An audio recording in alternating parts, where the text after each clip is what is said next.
Gimana hukumnya jika kita bermakmum pada orang yang baju ketat? Cari yang tak ketat. Pada saat sujud tersingkap auratnya, bajunya baju kaos, pendek pula, celananya celana jeans. Jadi kalau dia mau pas sujud, pas ruku, pas sujud Allahu Akbar, kaos itu tarik ke atas, jeans itu taruh ke bawah. Pas sujud nampak LC, lubang ciri. Tapi LC itu bukan lubang ciri.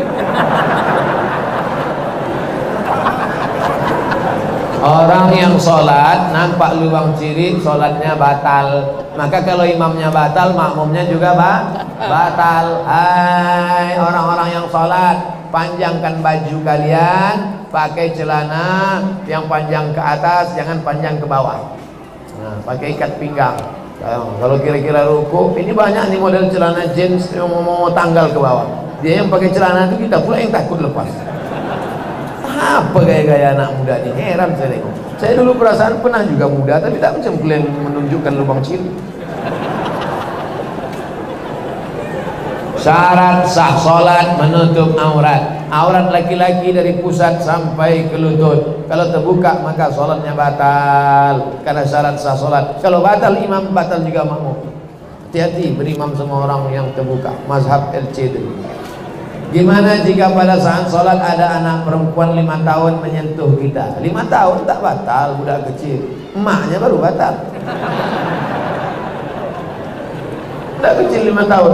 Baik kita yang menyentuh maupun dia menyentuh kita tak batal, karena belum akil balik. Nenek-nenek Pak Ustaz, tengok dulu, kalau cantik batal.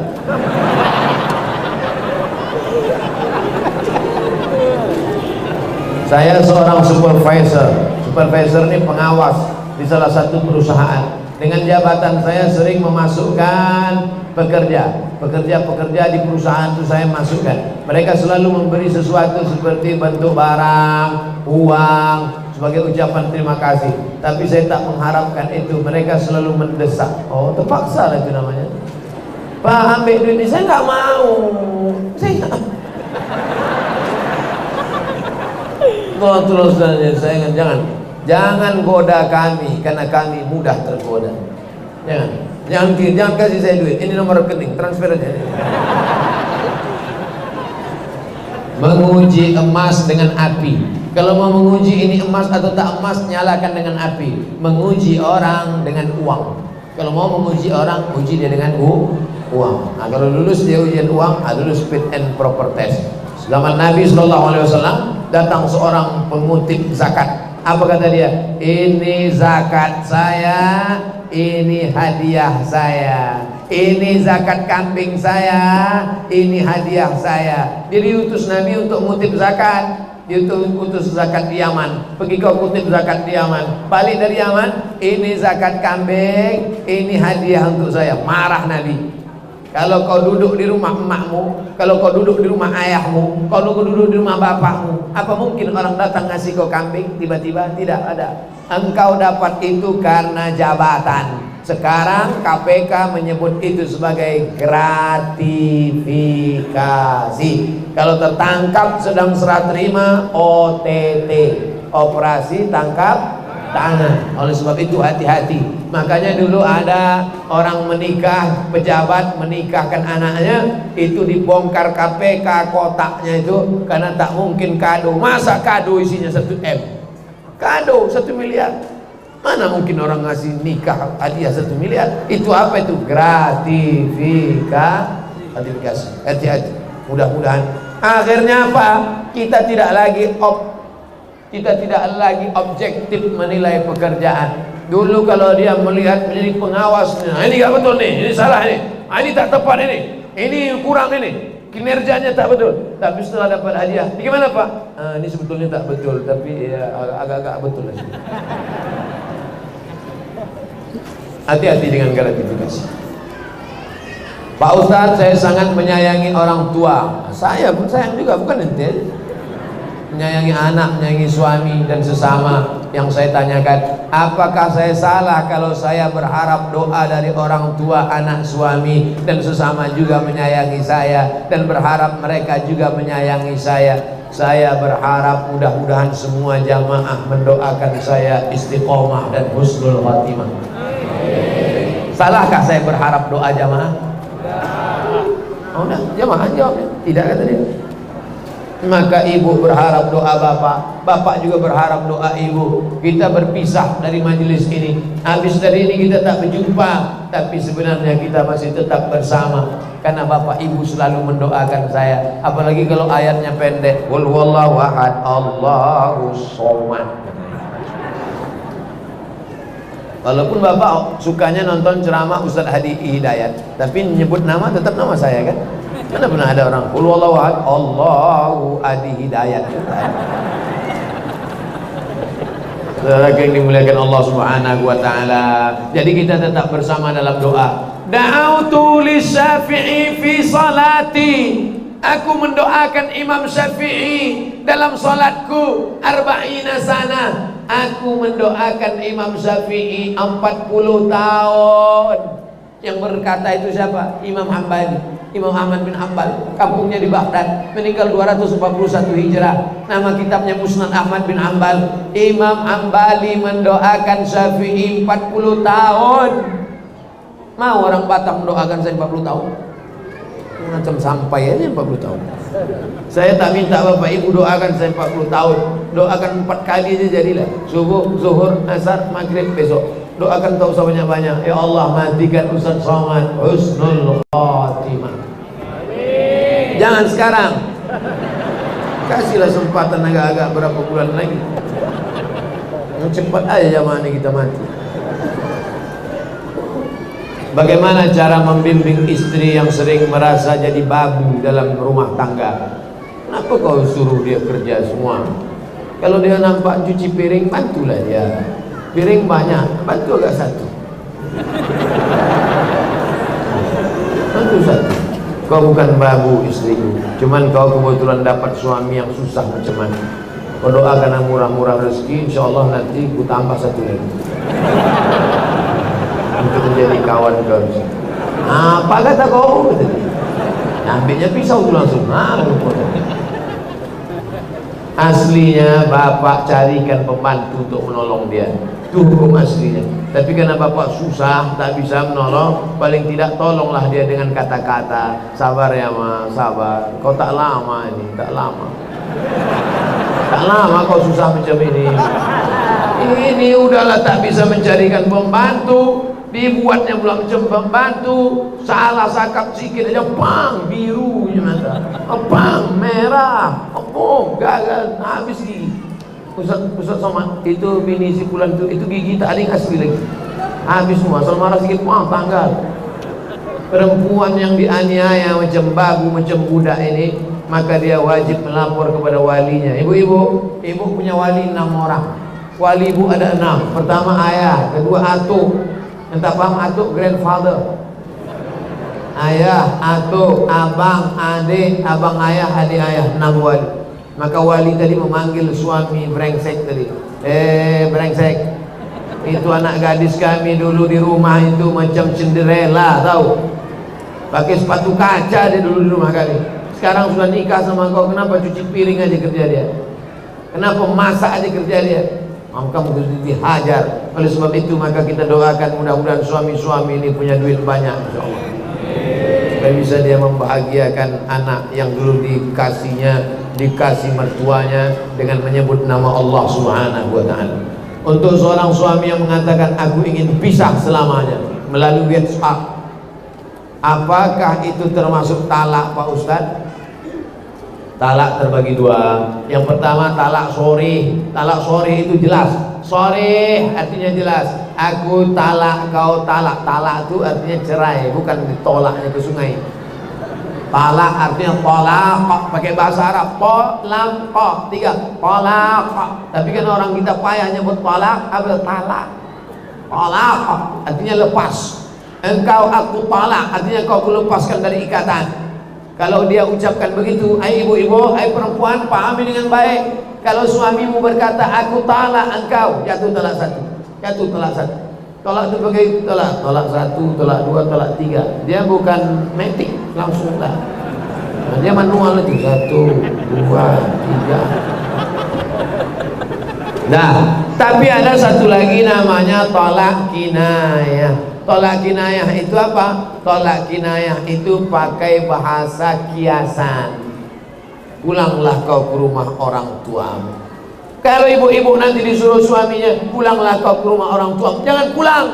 Tanya dia, apa maksudnya itu? Kalau dia bilang, enggak ada, aku tak ada maksud, aku cuma menyuruh kau balik aja, baliklah. Tapi kalau kata dia, maksudku aku sudah tak mau lagi, cuman aku segan aja nyebut tolak, sebetulnya ada niat tolak dalam hatinya, maka jatuh tolak satu. Kalau sudah jatuh tolak satu, berapa lama dia masih bisa rujuk? 3 bulan. Jadi kalau jatuhnya tolak satu tanggal 20 September nih, 20 Oktober, 20 November, 20 Desember, 10 hari sebelum tahun baru, rujuklah. Sebelum habis iddah 3 bulan. Tapi kalau sudah habis iddah 3 bulan, mau rujuk juga, maka mesti akad nikah ulang. Cukup rukun syarat, wali harus ada, saksi ada 2 orang, ada mahar, ada ijab, ada qabul. Diakadkan balik sekali lagi macam pengantin baru dulu. Aku nikahkan engkau dengan anakku dengan mahar sebentuk cincin emas tunai sah. Itu namanya pengantin baru stok lama. Udah jelas? Insya Allah pengajian saya jelas. Ada pun orang yang bilang pengajian saya nggak jelas, tak ada duit beli paket ya. Potong-potongnya video. Orang motong ayam, dia motong video. Saya mau nanya Ustaz, gimana hukumnya jika anak tidak menuruti keinginan orang tua? Anak mikir masalah akhirat, kedua orang tuanya dan orang tua mikirkannya dengan urusan dunia. Apa ini? Kita ulang payah kali Pak. Gimana hukumnya jika anak tidak menuruti keinginan orang tua? Anak mikir masalah akhirat untuk kedua orang tuanya. Orang tuanya pula memikir urusan dunia. Memanglah dunia ini udah terbalik-balik. Coba tengok. Anaknya memikirkan akhirat untuk orang tuanya. Orang tuanya pula memikirkan dunia. La ilaha illallah. Ini nasibnya sama dengan nasib Nabi Ibrahim alaihissalam. Nabi Ibrahim itu anaknya baik, bapaknya brengsek. Nabi Nuh bapaknya baik, anaknya brengsek. Oleh sebab itu maka kita ingin bapaknya baik, anaknya baik, insyaallah, amin. Oleh sebab itu maka wahai bapak-bapak, wahai ibu-ibu, anakmu yang sudah hijrah, yang sudah pengajian, selalu mikirkan akhirat, jangan nyogok. Tapi dia pula menyuruh sogok. Kau sudah selesai S1, sudah selesai S2, sudah selesai S3, pergi ikut PNS. Ini ku kasih 100 juta untuk nyogok. Ayah, ini haram nih. Apa haram-haram? Nanti kalau kau tak makan gimana? Sengaja Allah jauhkan perut lambung ini di bawah. Lambung sengaja dibuat di bawah, otak di atas, supaya jangan dalam pikiran kita itu makan. Jadi kalau ada orang tua, kau tak usah pikir kerja, tak usah, yang penting nanti kau makan. Congkok aja nggak apa-apa, nepotisme tak apa-apa, korupsi tak apa-apa. Ini otak bapak, ini otak udang. Di situ otaknya, di situ lambungnya. Coba tengok udang, coba buka kepala udang, kan dekat otak sama lambungnya kan. Oleh sebab itu maka manusia ini dijauhkan Allah dari lambung, supaya jangan hanya memikirkan perut saja. Bapak-bapak yang anaknya sudah hijrah, mestinya kalian support anak-anak, kalian support anak-anak, bukan malah menjerumuskan anak ke dalam perbuatan dosa dan maksiat. Mudah-mudahan bapaknya taubat, ibunya taubat, insyaallah, amin. Saya berusaha hijrah, tapi belum istiqomah karena orang tua menyuruh ikut syuting. Jadi rupanya sekarang bukan kenakalan remaja, tapi kenakalan orang tua. Sudah 2 kertas sudah mengadu orang tuanya yang tak betul. Na'udzubillah, memang akhir zaman, akhir zaman. Mesti diundang Ustaz Zulkifli M. Ali kemarin, Ustaz akhir zaman. Sedangkan saya ini Ustaz awal zaman. Saya berusaha hijrah, tapi belum istiqomah karena orang tua saya nyuruh syuting. Karena saat itu saya harus buka aurat. Mestinya engkau yang menyuruh anak gadismu pakai hijab, Pak. Mestinya engkau yang nyuruh anak gadismu pakai baju panjang jubah supaya tak nampak lekuk tubuhnya, Bu. Ini syuting nih mau apa nih? Cari duit. Duit itu untuk apa? Untuk makan, pakaian. Hidup ini kan cuma dua, makan, pakai, sakit, mati, stres, depresi, masuk liang kubur. Hanya sejengkal pikiranmu dalam pikiran. Oleh sebab itu maka carilah rezeki yang halal, carilah rezeki yang berkah. Kulu, makanlah min thayyibat, yang baik-baik, halalan thayyibah, halal dan baik. Na'udzubillah. Sudah dua kertas, ini trauma saya. Jangan-jangan kertas ketiga ini gitu juga orang tuanya. Ustaz, jika diperkarakan oleh Allah, jika diperkenankan oleh Allah, istri saya akan melahirkan anak, insya Allah jenis kelaminnya perempuan. Jika Ustaz berkenan, mohonlah Ustaz berikan nama. Ketahuan belum follow Instagram saya. Udah ku posting kemarin nama anak-anak perempuan. Inilah payahnya, Ustaznya udah milenial, jamaahnya pula ketinggalan zaman. Nih saya posting sudah nama anak-anak perempuan. Tengok ya. Makanya kalian cari-carilah Ustadz Abdul Somad Official, nama anak-anak perempuan. Macet pula signal di sini. Berebut-rebutan signal rupanya kita. Ini nama anak-anak perempuan. Saya bacakan nama anak perempuan. Nama anak perempuan Nuaira. Kan panggilnya enak kan? Nuaira. Apa arti Nuaira? Secercah cahaya. Dua, Nada. Masya Allah. Siapa nama anaknya? Nada. Apa arti nada? Embun. Sejuk kita tengok anak itu, embun lah pula. Tiga, Inaya. Siapa namanya? Inaya. Inaya artinya karunia Allah. Empat, Atia. Atia artinya anugerah Allah. Lima, Adiba. Adiba artinya beradab, berbudi pekerti. Enam, Nadira. Siapa namanya? Nadira. Apa artinya? Tiada bandingannya. Anak saya ini Pak Ustaz, tak ada bandingannya. Apanya? Jahatnya. Tak ada bandingan akhlaknya, suaranya, patuhnya, taatnya. Tujuh, Suhaila. Artinya kemudahan. Allah berikan kemudahan dalam hidupnya. Rezekinya mudah, jodohnya mudah, anaknya mudah. Nazifa artinya bersih.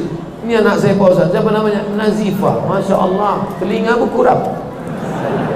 Betul. Naziha. Siapa namanya? Naziha. Ini anak yang terakhir. Siapa namanya? Sifa. Berapa semua anak? 9.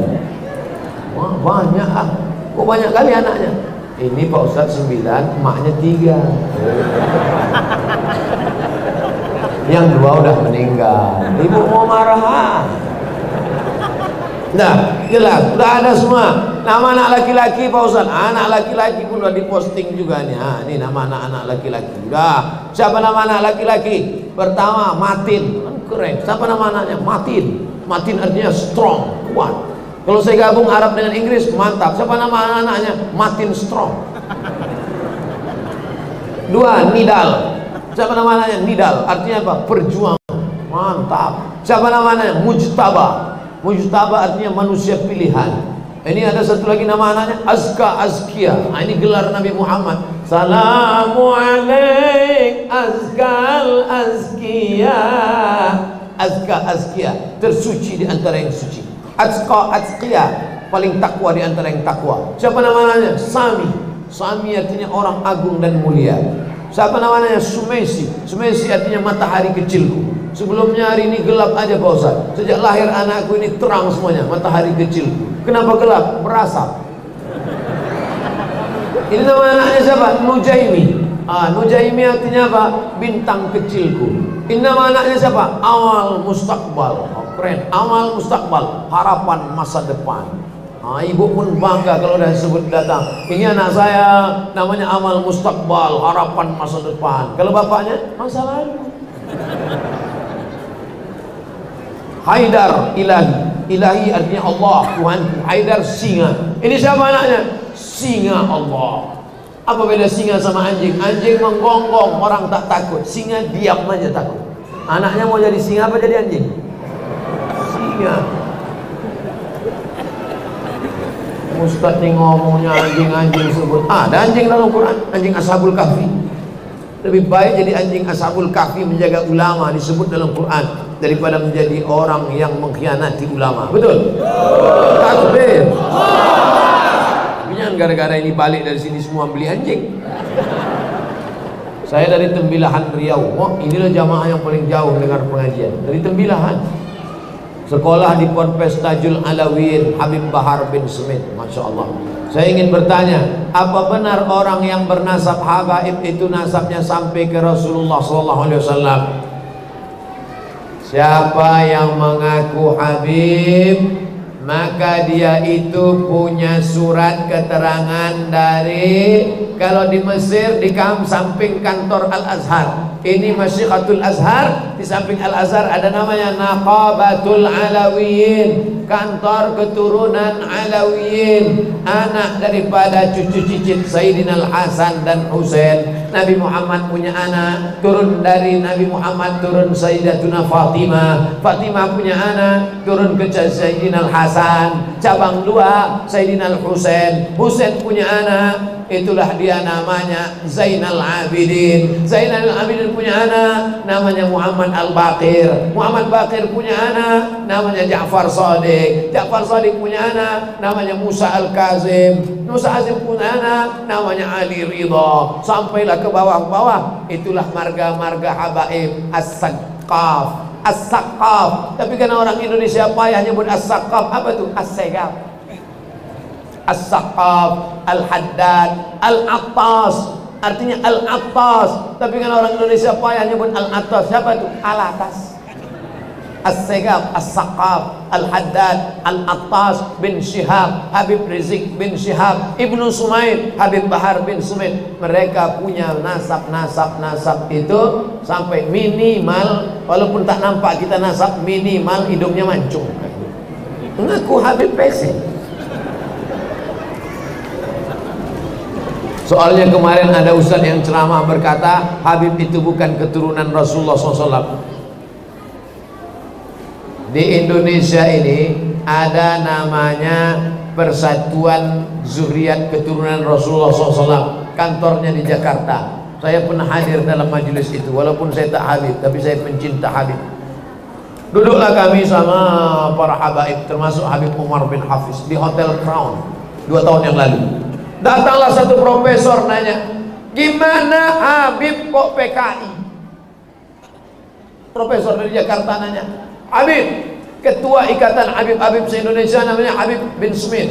Habib, gimana Habib kok PKI? Mana dia? Nih, DN Aidid. Aidid itu marga Habib, Al-Aidid.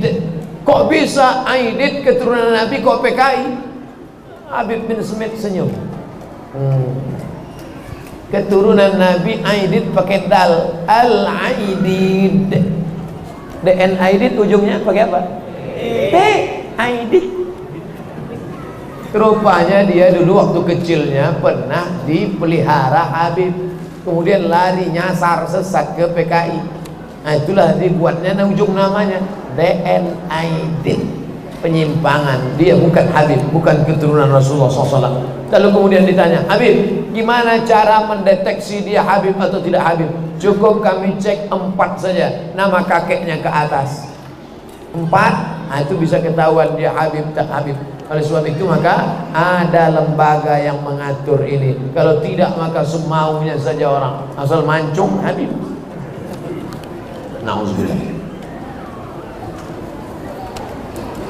Nama-nama tadi sudah, masalah Habib pun sudah. Kertas terakhir. Sudah jam 9:30, sesuai dengan program kita. Ceramah 1 jam, tanya jawab 30 menit, 90 menit. Mudah-mudahan bernilai amal dan ibadah. Belum lagi, masih ada kertas. Ustaz Abdul Somad, pakai dal, Abdul Somad, bukan Somad.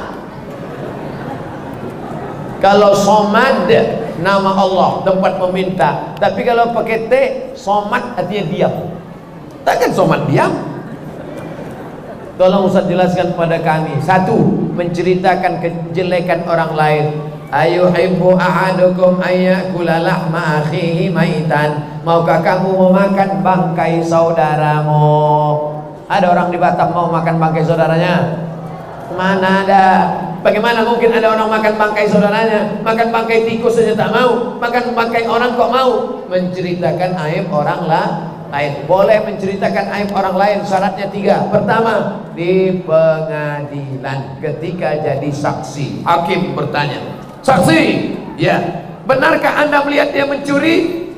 Sebenarnya saya mau ngomong Pak Hakim, tapi saya takut mini aib makan saudara saya. Gimana aku mau nangkap dia, kata polisi, kalau kau tak bersaksi? Maka kalau jadi saksi di pengadilan, boleh. Yang kedua, kapan boleh menceritakan aib orang lain? Menanya hukum kepada ustaz. Assalamualaikum Ustaz Somad. Waalaikumsalam. Ada yang mau saya tanyakan tentang si fulan, apa masalahnya? Itulah Pak Ustaz, gak bisa saya ceritakan, takut aib. Gimana aku mau jawab? 3, menunjukkan kebatilan orang batil. Tiba-tiba ada caleg, nyalek dia, dibuatnya balehonya, orangnya sopan, baik, pakai jubah, nampaknya soleh, padahal penjahat. Maka mesti disampaikan ke masyarakat, ini topeng aja, ini penjahat, ini tak betul. Tapi sekedar untuk li'ibtalil batil wa ihqaqil haq, menunjukkan yang hak dan membatilkan yang batil, supaya masyarakat jangan sampai salah, batil betul batil, yang batil sangka betul sangka batil. 2, apa hukum memecah belah orang lain? Sedang memecah belah gelas tak boleh, boleh memecah belah orang lain. La tanaza'u, jangan pecah belah. Fatabshalu, nanti kamu gagal. Wa tadhhabu rihukum, kehilangan semangat. Jangan kelahi. Kalau sudah kelahi, pecah belah, kehilangan semangat. Wa antasimu bihablillahi jami'an wa la tafarraqu, bersatu padu menolong agama Allah. Nanti kalau ada pengajian terus hadir, Habib fulan datang, hadir. Pengajian fulan datang, Habib datang. Untuk apa? Menjaga persatuan umat Islam di Batam, insyaallah. Amin. Apa hukumnya mau tahu semua urusan orang? Nah, ini biasanya wartawan. Dia mau tahu urusan orang untuk berita. Tapi kalau tidak ada wartawan, bagaimana mungkin kita sampai berita-berita yang baik-baik? Maka wartawan juga bisa menjadikan pekerjaannya sebagai amal. Malam ini tunjukkan majelis pengajian di masjid apa ini? Masjid Baitur Rahman di Batam. Ambil foto dari atas, ambil foto dari luar, tunjukkan pakai drone. Wartawan sudah menyebarkan pengajian, terinspirasi masjid-masjid lain mau buat pengajian, mereka pakai pula drone. Maka sudah menjadi amal. Maka ingin tahu kejadian boleh, tapi hanya sekedar menikmati aib, cacat, kekurangan orang lain. Dalam Islam kita diajarkan tuba liman syaghalahu aibuhu an uyubin nas. Kata Nabi, berbahagialah orang yang sibuk memikirkan aibnya, kekurangannya, cacatnya, sehingga dia tak sempat memikirkan aib orang lain. Mari kita sama-sama berdoa kepada Allah untuk kebaikan Batam, kebaikan kita di masa akan datang. Ala hadhihi niyyah wa kulli niyatin salihah. Al-Fatihah. A'udzubillahi minasyaitonir rajim. Bismillahirrahmanirrahim. Alhamdulillahirabbil alamin. Arrahmanir rahim. Maliki yaumiddin. Iyyaka na'budu wa iyyaka nasta'in. Ihdinas siratal mustaqim. Siratal ladzina an'amta 'alaihim ghairil maghdubi 'alaihim waladdallin. Amin. Allahumma anzilir rahmata wassalamata wal barakata ala hadhil jamaah. Turunkan keselamatan, kerahmatan, keberkahan, kesehatan kepada seluruh jamaah yang hadir malam ini ya Allah. Maupun yang tidak hadir bersama kami tapi ikut menghadiri, mendengarkan ceramah ini, mengikuti tausiah ini, maka berikan mereka kesabaran ya Allah. Allahumma ja'al abna'ana wa banatina min hufazil Quran wal hafizan. Jadikan anak-anak kami menjadi para penghafal Al-Quran.